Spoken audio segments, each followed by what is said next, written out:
খারাপ সময়টা হয়তো অতীত হয়ে যায়, কিন্তু মানুষের খারাপ ব্যবহারটা কখনো অতীত হয়ে যায় না।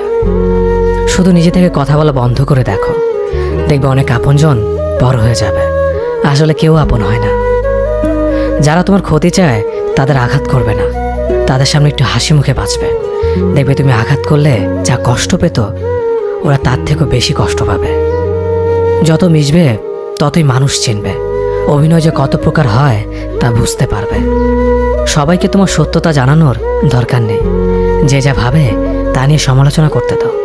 বেঈমান মানুষগুলো কখনো অপরিচিত মানুষ হয় না, খুব কাছের মানুষগুলোই বেঈমান হয়।